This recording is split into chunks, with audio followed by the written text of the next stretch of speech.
Something needs to change before the Dallas Mavericks severely ruin Cooper Flagg's development.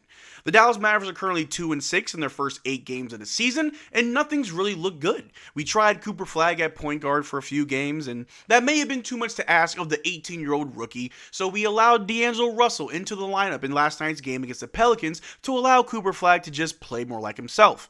And although we did do what by the numbers suggests the right thing to do, we still got a loss. It's starting to look like nothing can go right for this Dallas Mavericks team, severely hurting Cooper Flagg's chances at Rookie of the Year, or even having something of a successful rookie year period. So in this video, we're going to take a look at what's been going on with the Dallas Mavericks, how will this affect Cooper Flagg, as well as go over an article that details exactly what's going on. But how's it going, everybody? My name is Marcel Martin. This is Mavs Digest, bringing you the latest news on everything Mavericks related. And before we get started with today's video, we're currently sitting at 22,400 subscribers. I truly do think we can get to 25K before the end of this season. So if you want to be up to date on everything that the Dallas Mavericks do, especially when we finally get a win, because I know you want to be here when we finally get our third win. So if you don't want to miss out, make sure you subscribe. But the Dallas Mavericks have been off to a horrible start. It was only 2 short seasons ago where we made the finals, and then last year we also had a pretty rough start, a little bit better than what we're currently having, but we had the right personnel. We were dealing with injuries and sickness. Then the trade deadline came, we made the trade, and then we dealt with more injuries and losses, and we got the number 1 pick, and even with the number 1 pick, it didn't really seem, and the number 1 pick coupled with an offseason for guys to recover and get healthy, didn't really seem to help. The Dallas Mavericks are 2-6 in their first 8 games, and although I know it's only 8 games, we've lost to teams that we really shouldn't have lost to. We lost to the Wizards, we lost to the Pelicans just now, we see the Grizzlies tomorrow, and then on Saturday we see the Wizards again, where if the Dallas Mavericks aren't trying to win games, if the Dallas Mavericks don't try to fix things, we could quickly be 2-8 by the end of the weekend. The Dallas Mavericks are in a horrible start, and if we take a look right here, the Dallas Mavericks are now in last place in the West. We're actually tied for last place, but we lost to the team that we're tied to, so yes, we are in dead last. But honestly, one of the main key things that the Dallas Mavericks can do to truly fix what is going on is to fire Nico Harrison. But unfortunately, that would be the easy thing to do. That would be too easy to fire Nico. Nico Harrison is, by all intents and purposes, responsible for the makeup of this roster. And by no means do I think the players are bad. It's just not the right roster construction. These guys just don't seem to be, or they're not capable of winning games together. And it's up to the coaching staff to make it work, but it hasn't happened yet. And maybe our expectations are too high. Maybe we think too highly of this team. Over the summer, we were hyping ourselves up. We got Cooper Flagg. We got Anthony Davis. Kyrie Irving will return, but we got a deep team. PJ has been great for us along with Max Christie. What could go wrong? Well, a lot's been going wrong. Our offense is the worst in the NBA. Despite having a pretty good defense, it really doesn't matter. Defense can't win championships alone. You need a decent team, but not when you have the worst offense. And time again, the Dallas Mavericks continue to show that they don't really have an identity. There's nothing there. And unfortunately, at the center of all of this is Cooper Flagg, the 18-year-old rookie who's supposed to be starting his freshman year of college, but is in the NBA, maybe given too much to handle. Maybe he's over his head, and I don't want to say he's not ready for it. I don't want to say that he doesn't belong in the NBA. But unfortunately, the Dallas Mavericks have not done him any favors on what to do in the NBA. We haven't given him any direction. It's been a game after game of just figure it out. Go out there and see what sticks. And unfortunately, nothing seems to stick. We're 2-4, about to be 2-5, probably 2-6. Things will continue to get worse. I'm sorry, we're 2-6 right now. I'm all over the place. We're 2-6 right now. Soon to be 2-9 and 2-10. Things could possibly get worse, even if it doesn't feel like it. And if we just take a look at a few other things we have right here, after last night's game, I guess last night's loss to the Pelicans, Cooper Flagg on how the locker room is handling the Mavericks' 2-6 start. He said, "For me, it's the most I've lost since I think ever. I wouldn't say anyone is happy. Guys are obviously trying to stay level-headed and know that we got a lot more games to go and it's still really early. But I'm speaking personally. I know it's not fun to just keep losing and losing games, so I'd like to make a change and hopefully start making steps in the right direction." Of course, a lot of the times we get a lot of PR responses from the players and coaches whenever a loss or a win happens, so you don't really get the raw and honest truth. But this feels like the raw and honest truth from Cooper Flagg, a rookie who is not used to losing, who is not used to being in the situation. He said it just flat out. We are not happy, and I'm glad that the players feel that way.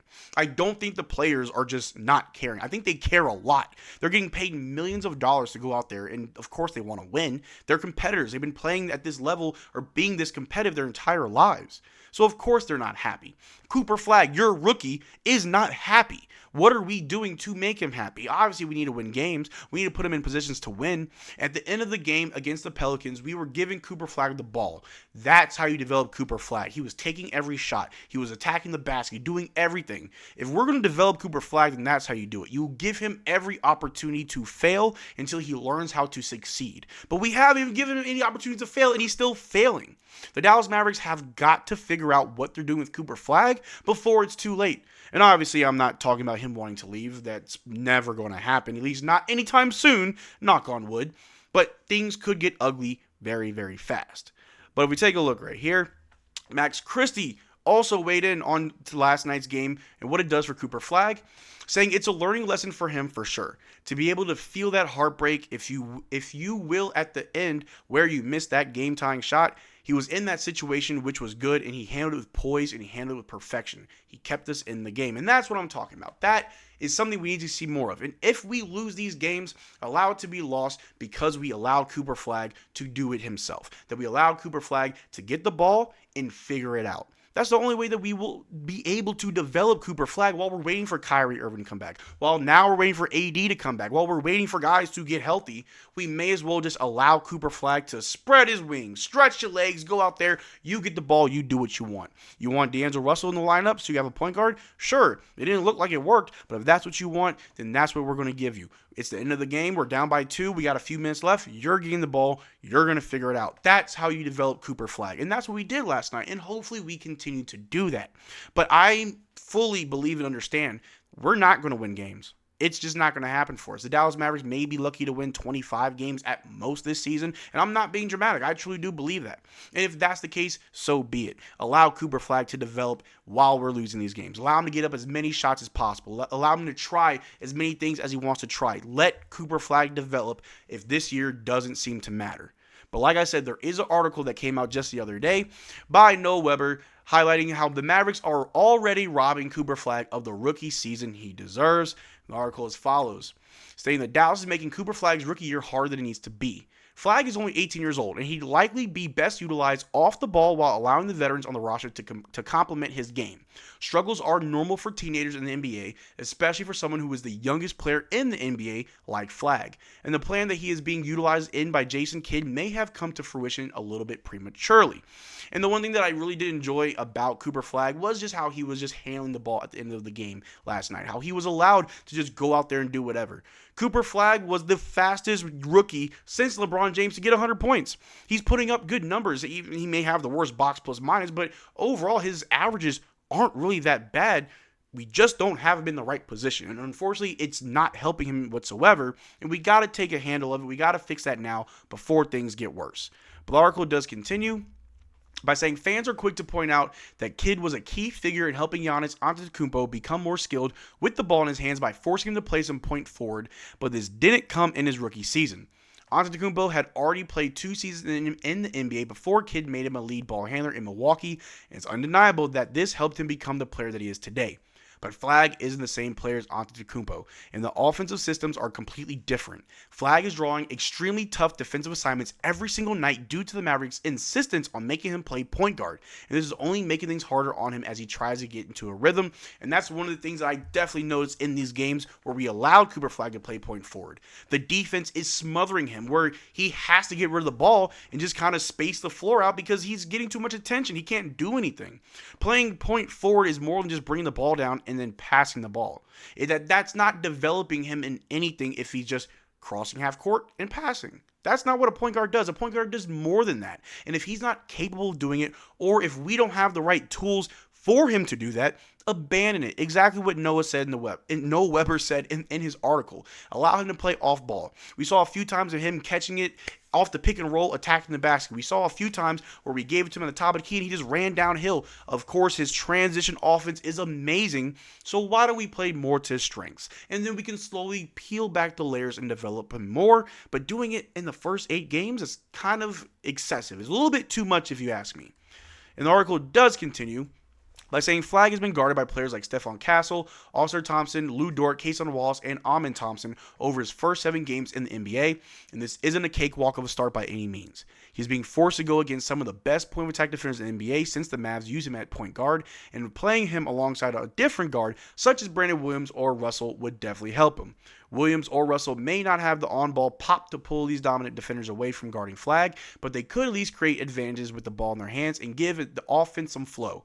Both Williams and Russell can be trusted to make the right reads, and Flagg's off-ball cutting is one area that would benefit from Kidd using a point guard with him more often. Now, unfortunately, we did play D'Angelo Russell as a starter last night, and we lost. So maybe it isn't D'Angelo Russell. Maybe it is Brandon Williams, who did look a little bit better than D'Lo last night. Who knows? But we need to do better. Again, by we, I mean the Dallas Mavericks, the organization, the front office, and the coaches need to do right by Cooper Flagg. We are all aware that we're losing. We're all aware that this team is a lot worse than what we think it is. We may as well be the 31st worst team in the NBA, and there's only 30 teams. But we got to do right by Cooper Flagg. If he's the future, then we got to protect the future today. Whether you blow up the team, you fire Nico, or you just fix what you have now, the Dallas Mavericks have to figure it out. And, of course, we may continue to lose games, but if we're going to lose these games, allow Cooper to develop within these losses. There's no point in him losing a game and he has 2 points. Or we lost a game and he sat in a corner the whole game. He's not learning or developing that way. He's got to be more involved and he has to be given more to do. Maybe not the point forward, but at least involve him more on the offensive end as a weapon so he can learn from that. Let me know what you think in the comment section down below. Do you think so far this has been good development for Cooper Flagg? Or do you think we've been doing him a disservice and that we could harm him for the future? Let me know what you think in the comment section down below. We'd have a conversation about it. But that's all I got for you guys today. Thank you for watching the video. Make sure to check out our Twitter and Discord. Links in the description below. And as always, y'all, take care, drink water. Peace.